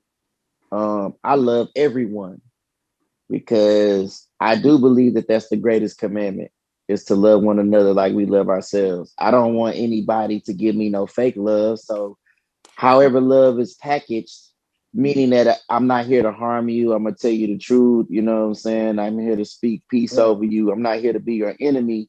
Then I most certainly love you. Now, if you're asking me about access, well, that's a totally different thing. Not everybody's going to have access to me. Everybody may not have certain levels of vulnerability. And I think those things just have to be defined differently. But if we're just talking about overall the concept, the idea of love, oh, I love everybody, because who would I hate? You know what I'm saying? Like, I don't practice that. Now we talk again, so it's levels, who you don't like because of how they may, behave, or you may have to have people that you quarantine from. Yeah, but as far as just like a raw And you can emotion, still love them. There's people that you love that you don't necessarily get to be around. right. So, no, I agree. Yeah. I agree with you. Like, there's a difference between what he's saying. Like, I got love for you, or I really love you. You know what I'm saying? So, I'm pretty much, I show love to everybody until you disrespect me or do something wrong, some shit like that. Now, the people that I actually loved, as we said, I make sure I let them know, like, yo, I love you, I appreciate you, whoever, moms, dads, pops, brother, niggas on podcasts, you know what I'm saying? So I'm gonna make sure they know that I love you. Like, I ain't got love for you, you know what I'm saying? But I love you, you know what I'm saying? So it's a difference. And in the words of JB, I got a lot of family. So I love my family and I'll show them love. But every single family member, I won't tell you I love you. Right. I mean, I don't know family. Some families I don't know well enough to love. You know what I'm saying? So, I think I have more friends. I got more family that's not actually my blood than I got family that I consider family. You get what I'm saying? True. I got plenty of relatives. You get what I'm saying? So my situation is a little bit different as far as like just because we blood. I don't consider that to be my love. Is the love I got for you is something that we built. You know what I'm saying? Just us being from the same anything don't mean me loving you is part of that. You know what I'm saying? So, but I definitely, Juice, I loved your answer. Jay, I love what you brought to that, man. I just want, sometimes just conversation, see where it go. I didn't have anything specific in mind. You feel what I'm saying? Just, see, It's all about, I guess, your experiences and how you were brought up. And that was something that I think you just touched on, the event. When I was, and jokingly, I was, answering your question about, do you know how many cousins I have? And I think ultimately that's my truth because of how we were raised. You know what I'm saying? And pretty much together, like from Jump Street, like we was, my brother just recently like found a whole bunch of pictures from when we were little, before he was even born, and it's like all of us together, like on Easter, taking pictures. And I was just like, damn, like our parents have kind of kept this thing going right for such a long time to where it's like paid off to now, where it's like I have relationships with my first cousins. You know what I'm saying? Which isn't something that you always is. Definitely don't happen. I was like, that's like to that point when you talk a bit about it was a bit of a culture shock leaving out and realizing that not everybody had families that liked, never mind, loved each other, that or hugged each other when they saw them, or greeted them with smiles, or got together when they could, or phone when they couldn't get together. And so I was a whole adult. I was a whole adult in college before I realized not everybody family can cook good food. And I was invited to like a Thanksgiving or something. And I went and I was like, this is horrible. But I had only experienced people coming to our stuff. Like, so even when people got girlfriends and boyfriends coming up, they would come to, you know what I mean? Our family joint. Yeah. Like, and so it was just, it's wild, man. Cool. It's real. funny you say that. Like, things was shaky at one point, bro. And I think this around the time of like, we wasn't having Christmas over on Patty House. Right. Son, I ended up at a spot. They brought out the KFC dog, like, and put that on the table. I was like, huh? You was done. What? Hey, Jay, you always give me a hard time about taking a lot of pictures, and there's something to that, because me being a young buck, like hearing y'all talk, like it ain't 20 pictures that I've seen of me young. You get what I'm saying? So if you look at my phone, dog, I got like plenty of pictures of my kids, plenty of pictures of my guys, you know, like my homies. And to the point where, though, I got it broke down at certain joints, like, oh, this the family, or this the squad, or this my wife, whatever. So I'm really, you know, that generational curse, you know, I didn't have a lot of pictures. You know what I'm saying? So I make sure I'm always taking pictures. I love taking pictures. I need every picture, because at the end of the day, it's like, you know, that's some of the things that's on when you gone. You know, and this right here, it's crazy, dog. They're gonna live ever. Right. Our kids or our grandkids will be able to you know what? Oh, my granddad had a what? Oh, for real? And they'll be able to listen to their grandfather clear as day, you know. That shit gonna be crazy. So it's a reason why I'm like, it's funny you bring that up, me, because I just was telling, like, I just had that conversation over the weekend. I was like, because I'm like the person who, we know how we are. Like, if we ain't having a good time, I'm just trying to enjoy that moment and take that memory for what it is, right, and get the most out of it. You know what I'm saying? So when it turns in, like, I don't even be thinking about taking a picture. And I was talking to my brother, I was like, you know what, dog? I gotta start making, taking those little moments and then flicking it up every now and again, to capture that moment. So when we gone, or when we, you know what I'm saying, we can look back and they can appreciate, how we were in our youth and stuff like that. Right. Because, like, we found a picture of, of course, the Legend of Cool Mike. Looked like an album cover, dog. Like, I wish I got it on my phone. I'm gonna send it to y'all. Oh, you got to send that to the group, bro. You already did. I sent it to y'all. Did he? Yeah. I think so. Yo, we just like. I think I might have glanced at it and I didn't check it out. Something cool before it was even a thing, dog. I don't even know how it happened like this, man. I mean, I ain't gonna say I don't know how it happened. His daddy cool. You know what I'm saying? So it started from his old man, and it's the transfer into infinitely. Like, the Legend of Cool Mike is still here, bro. Like, it ain't never stopped. I agree with you saying these, like, just lasting long and shit like that. Like, growing up in Baltimore, right? I feel like, it was a Biggie verse. Like, I wasn't tall, but, black, dirty, you know what I'm saying? One of those Biggie verses. And now look at me now, right? It's like, I go home and it's like, oh, you wouldn't fuck with me back then, but now, you know what I'm saying, I got a Coogee on and I'm rocking some Wallabies or something, but whatever it is. But, you know what I'm saying, just make that it last, because I was always the person who would like, oh, I'll take the picture for you, but I don't want to be in it. And now it's like, I'm going to slide in here. Now it's like, nigga, you better get in this picture. Fuck is you talking about? Exactly. You saw far to the back. You should better get in this motherfucking picture, dog, because who's to say the next time we'll all be in the same space on the same? Ain't nothing guaranteed to none of us, bro. We ain't guaranteed to 135. You get what I'm saying? Like, that shit ain't even promised. You get what I'm saying? The way this shit is. And we got to make sure we stand up in the pictures, JB. But yeah, so, make sure it's all good. So we good.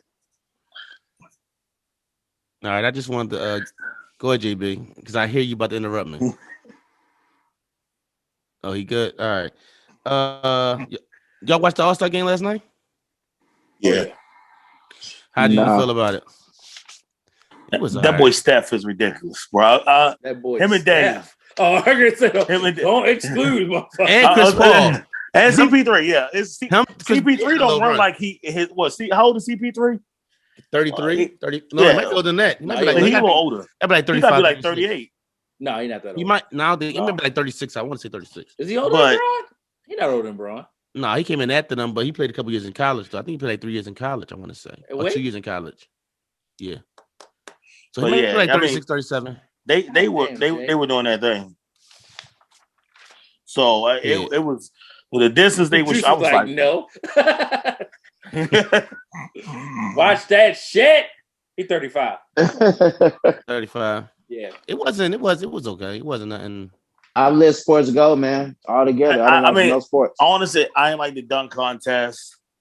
I thought it was they jip ball too. That first dunk wasn't no fucking 44. I don't care what they Cassius Stanley. Yeah. I mean it wasn't I didn't like that, but the shooting wise, the little show that they put on, it was good.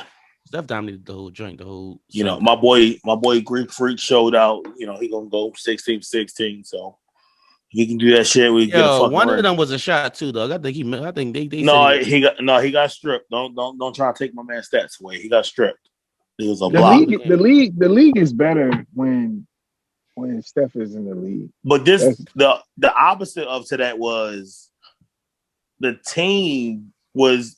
You knew that Team LeBron was going to win just by the lineup. That starting five, bro. That starting five was crazy.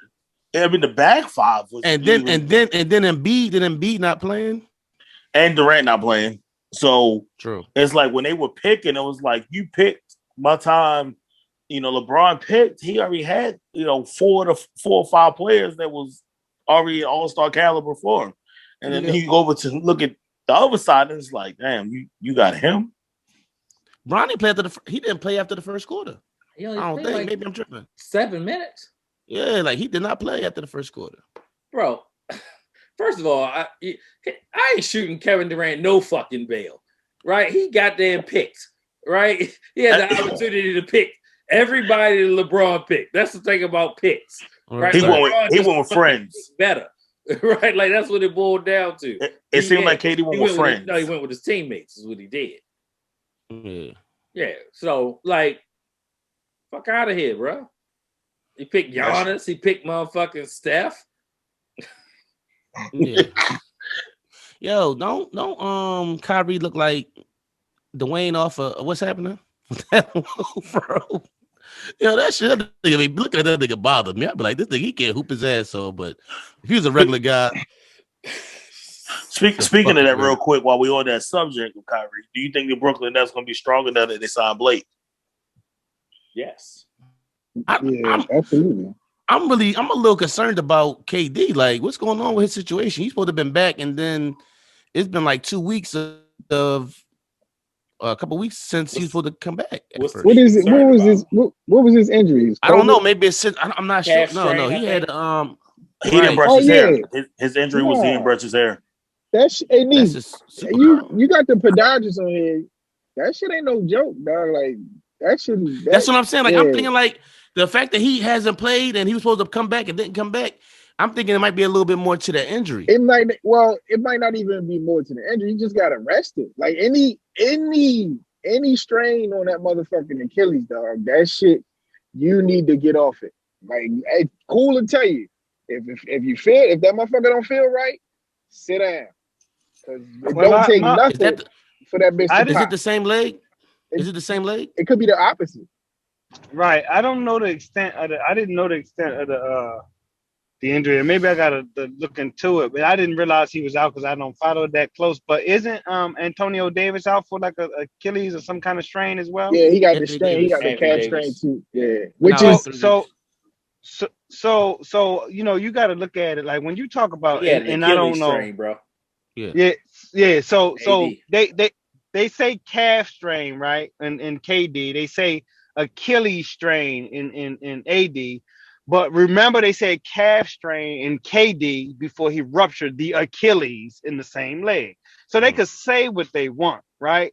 But the reality is sometimes it gets thickened and hardened somewhere in between that muscle, the calf, and the actual tendon that inserts into the bone. And it's all bad when you talk about, people propulsing and jumping off. So there is a potential to like rest it so it doesn't bother folks and try to, as much and try to avoid the gate. But I think these, the season's just long. And when you talk about the eyes being on the prize as of a championship, you really want to kind of maybe play it that way. And then you don't know the extent of different people have different levels of scarring or how it gets kind of chronically inflamed and thickened, as well as pain tolerance. So you just hope it doesn't turn into a fatigue or rupture for anybody. But then it boils down into how would the game be adversely affected by trying to get out anywhere too soon. Remember, rest in peace, Kobe. Coming back too soon, he injured the contralateral, the opposite leg. I forget what the injuries were, but it's always all bad when you rush it. So yes, you should be concerned on the level that anything that takes more than a couple days, for a ball player, is a problem. Yeah, with as soon as they said calf, when they said calf, I was like, that joint either it's probably fatigue. It could be the opposite leg that's fatigue, and this is coming from because it's working so hard, right? Because it's working hard. Offset Cool explained this to me when I tore my shit. It was like, yo, you're gonna start firing off on that opposite foot differently, and that's just how you're gonna be for pretty much the rest of my life. So, and I never forget the first time I played basketball after I hurt my shit. I thought I tore my fucking hamstring off the bone because I like going back to how I was playing basketball before I hurt myself. I pushed off the same way I normally would, and I tweaked my fucking hamstring. You know what I'm saying? But that calf muscle, like they doing like the Lakers doing the right thing with AD. It was like, yo, if it hurt, if it's sore, he's not playing, and it don't matter if that shit is if it's 2 months or whatever, because once that motherfucker pop and roll back up in your fucking calf, like KD shit was, because all they had to do was not bring KD back and go to state, and he may have not ruptured it. You know what I'm saying? He may eventually still tore it, like, but the odds are, and the doctor will tell you, like, if rest in those situations, with that calf is, the ultimate benefactor in regards to like maintaining your health on that part of your body. So I ain't really concerned about if the injury. I just think that Brooklyn is probably doing the best thing for him, like in regards to resting him. And he's probably telling them, hey, I'm not playing on this shit because the last time I did that, I tore my shit off the bone. Right. No. But to answer Jay's question, with that being said, the difference with the AD situation is AD already has chemistry with his teammates. I don't know if those 4 guys, when will they ever get chemistry, and it might not matter with that much talent. So I guess we'll see. Yeah, it don't matter when you're that good. You just roll like. They still don't got no 5. They still don't got no 5 though. Do you need 5 with all that? You need one. If the Lakers get Drummond, they talking about the Drummond buyout. They have 3 of the best scorers in the league. Yeah, true. Yeah. We might get James Harden. James Harden, the only one that stay healthy though. Ooh. Yeah, he doesn't get hurt. True. It's weird. It's weird because people make fun of him being fat, and he's a whole ass nigga. I know that's kind of weird. But he be out there motherfucker every day. Hey, I do want to say the whole intervention episode for Juice in goddamn Eastern Sports. Right, yeah. Hey, I do want to say this, dog. Like, have y'all seen Carmelo this season? Obviously, probably not. I haven't. But I heard he hooping though. He hooping, ain't he? I have. Not only is he hooping, and this is the shit I was frustrated with Carmelo his entire career. He is like defense. 20. He's 20 pounds underweight, and he looks in fucking amazing shape. And I'm mad that this bastard. I ain't gonna say bastard, but this motherfucker, which is better. He. Like, my thing is, like, yo, Carmelo was on the, not necessarily the level of talent level of LeBron, but that's how they was bringing him into the league. And he would never be in shape when the fucking season would start. He would always have that little pudge or be a little 10, 20 pounds. A little fluff. Yeah, and then play himself in. and play yourself into shape during the season. I'm like, dog, LeBron not doing that. Like, LeBron coming ready. And here it is, you 20, 18 years in the league, you trim the fat off. He got abs. Cool, he looked like he got abs out that bitch. And he 20 pounds underweight. And I'm like, dog, you could have played your whole career like this. You never know what it would have been. He probably on that same type time Chris Paul on. Chris Paul looked good too. Pause. Well, yeah, Chris Paul changed his diet. He said he went vegan, I think. And all them being homies. All them being homies.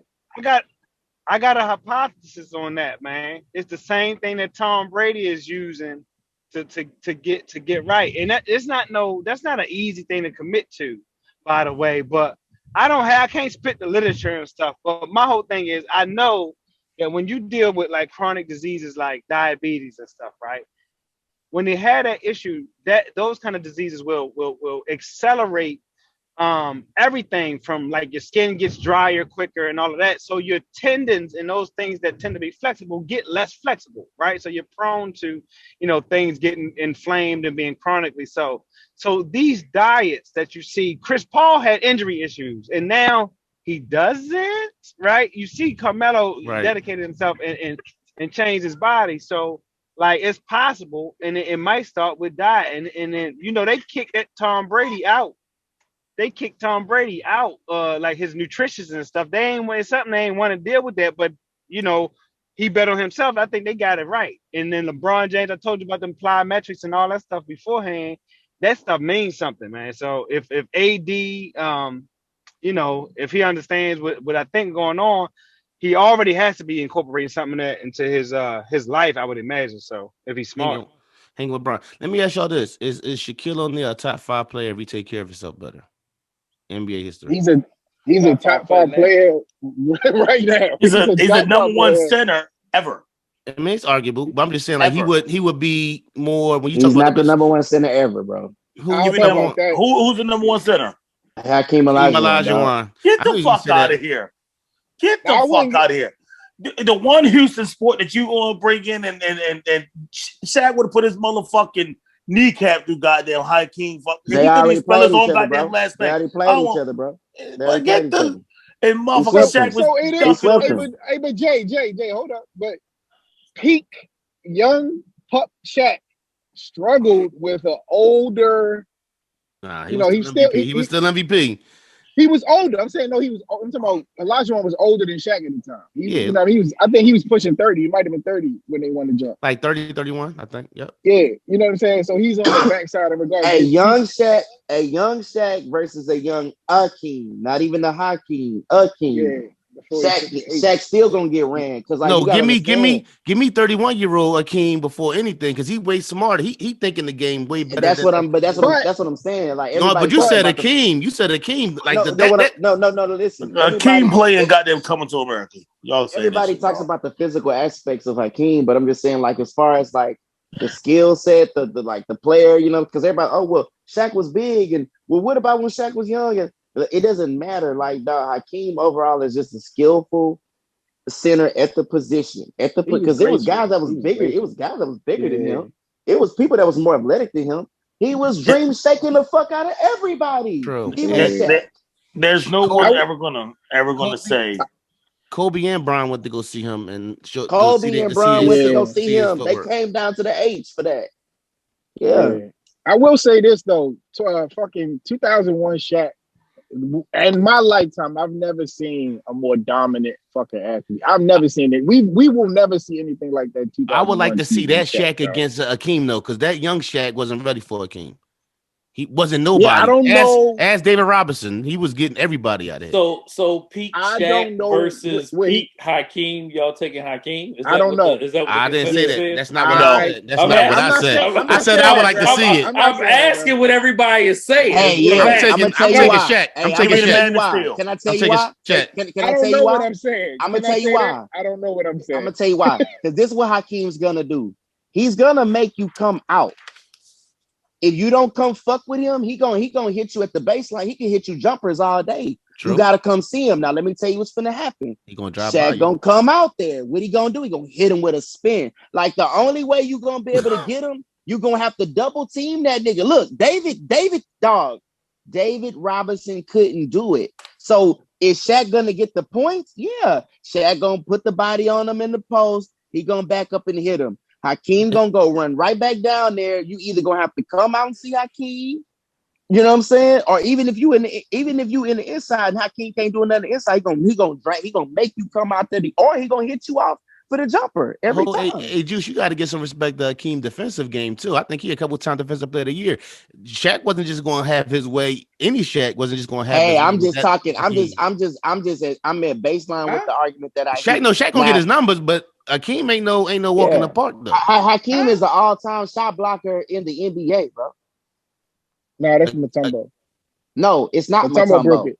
It might not be, dog. It might not be Mutombo. When? Hey, JB, hold on, JB. Your facts been a little broke it. JB, your facts been a little off last couple weeks. Mutombo broke it. What do y'all mean? Hey, JB, your numbers been a little off last couple weeks, man.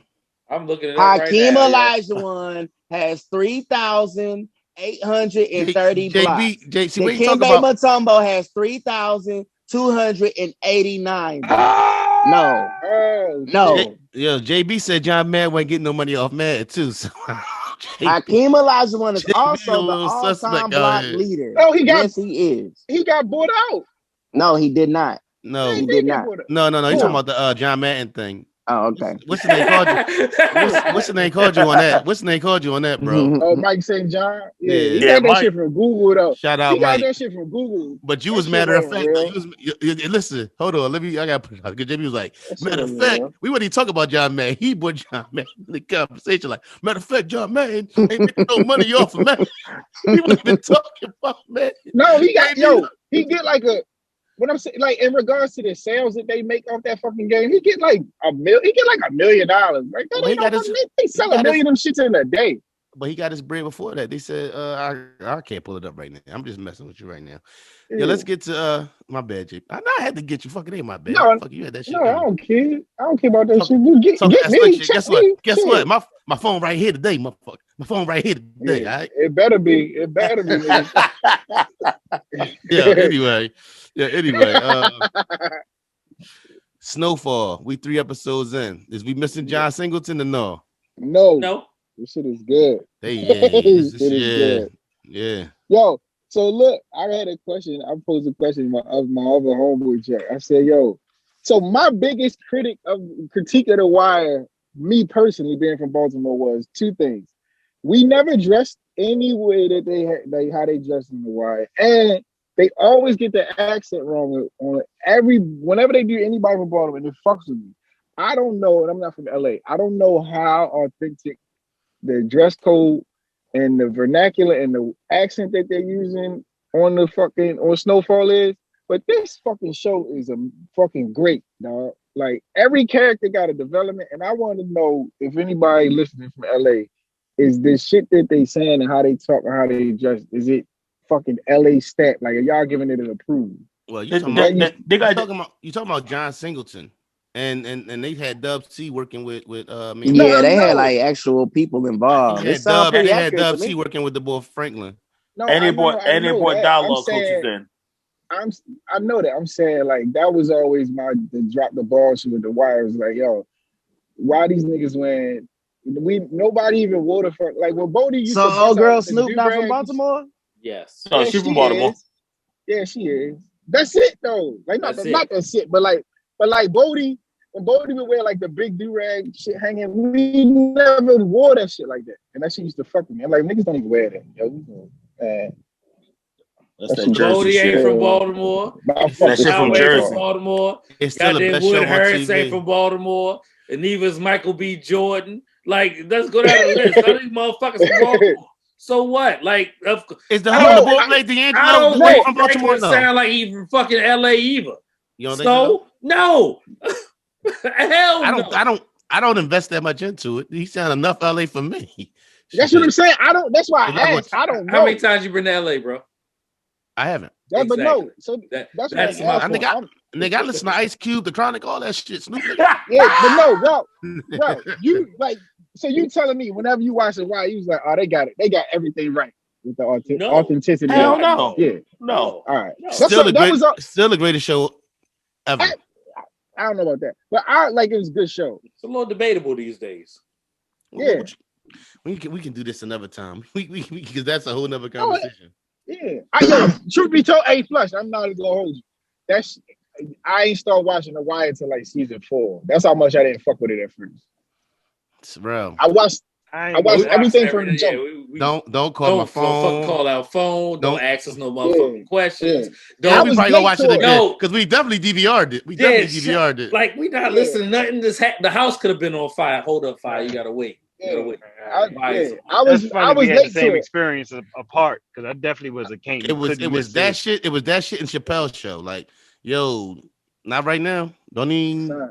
We're not dealing with nobody. I was late. You got to be home. That shit was like Sunday dinner. Nigga, what? You better be here. Once I got on for like season 4, nigga, you couldn't Sunday nights. Yo, I swear to God, don't call my shit at all. Don't miss it. Don't miss that joint either. Like, yeah, that was before On Demand. Like that shit was. I think I had. I had TiVo. I had the TiVo. Yeah, I had the TiVo. So yeah, we can watch that. Y'all niggas had TiVo. Yes. Yeah. I stole mine. We was in the whole goddamn Navy, dog. Couldn't be fucking watching TV all the time. Right. What do we look like? Not recording everything. We had to figure this shit out. 160 hours on the box, dog. Right. Something got to get erased. That shit was at the top. That shit was at the top of the list. That's the top of the list. You're on the race. There, no, at the bottom. Yeah, no erases. Yeah. But you know what I fuck with about Snowfall Flush that every character has a level of development in each episode. Like you know what I'm saying? Look how far the dad came. The dad was a whole. Yeah, that's what. Yeah, he's the only reasonable one in that house. He's the only one reasonable one in that house. Or you see how the mother starting to get empowered. You know what I mean? Like she coming up. You know what I mean?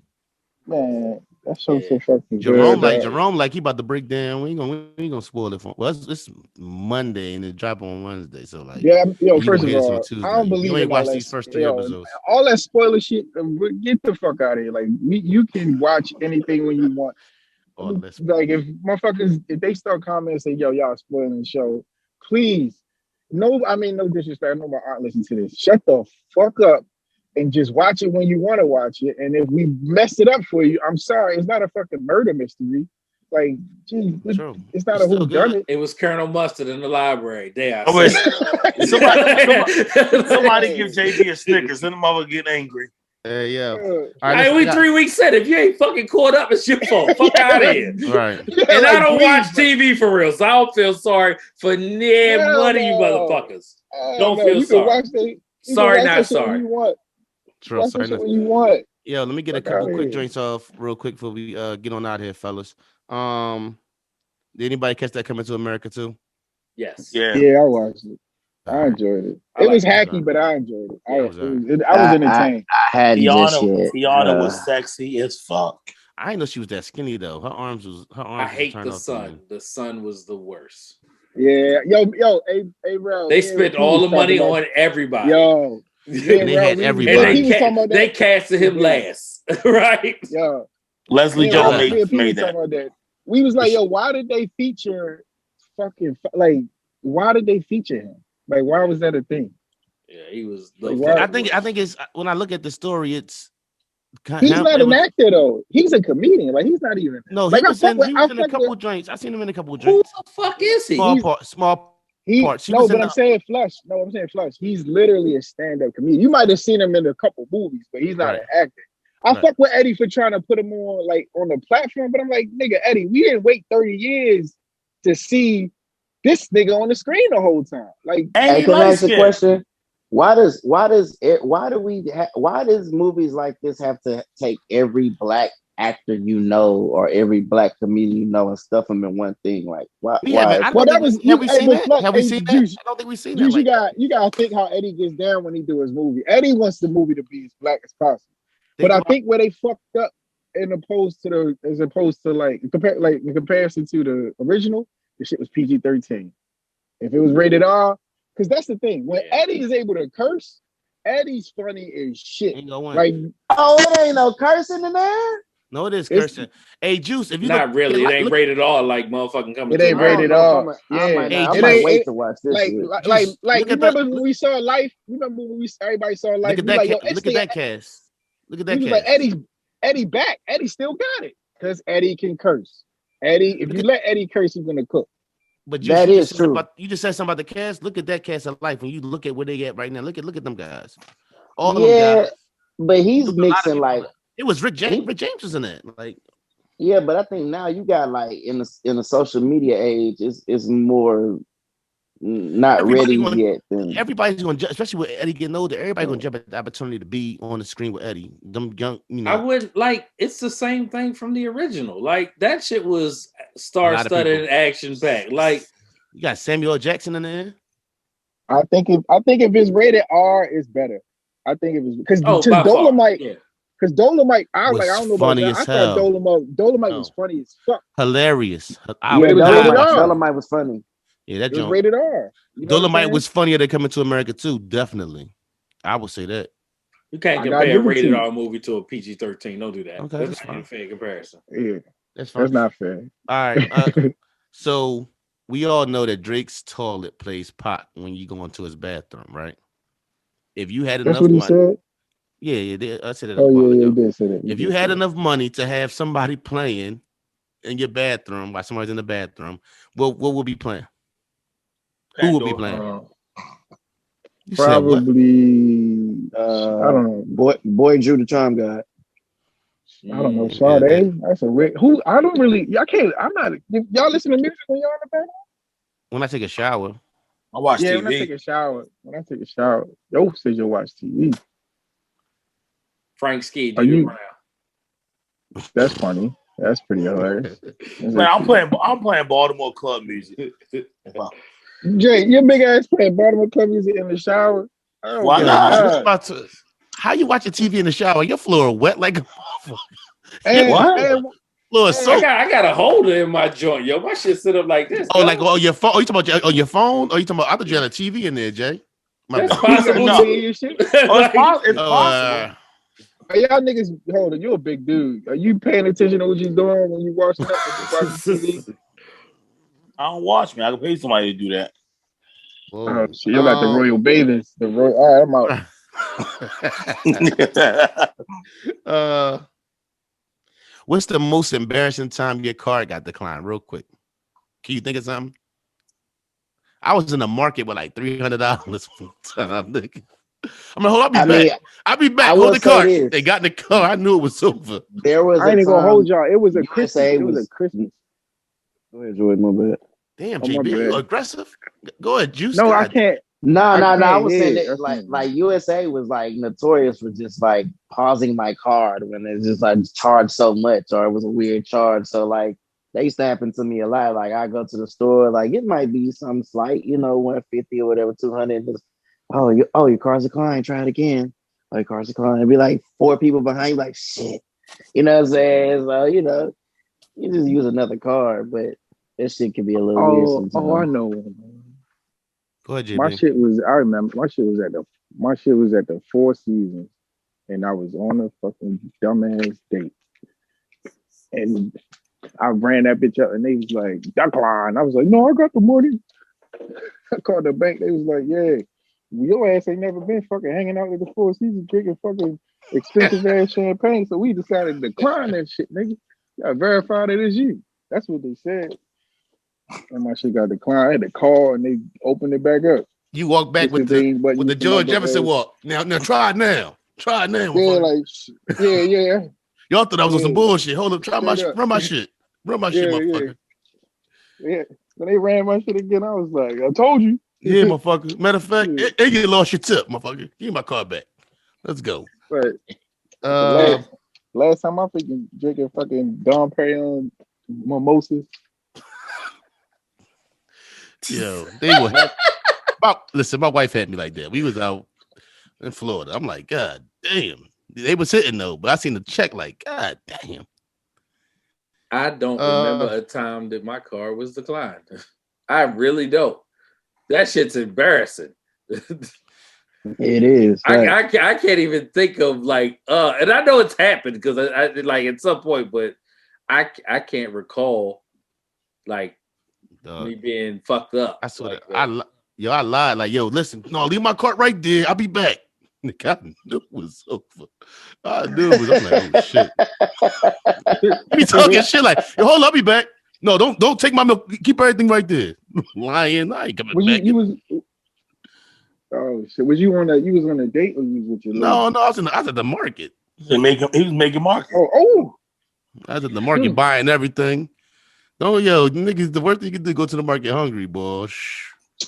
Buy a bunch of unnecessary shit. Like, what the fuck did I get these? What did I get this for?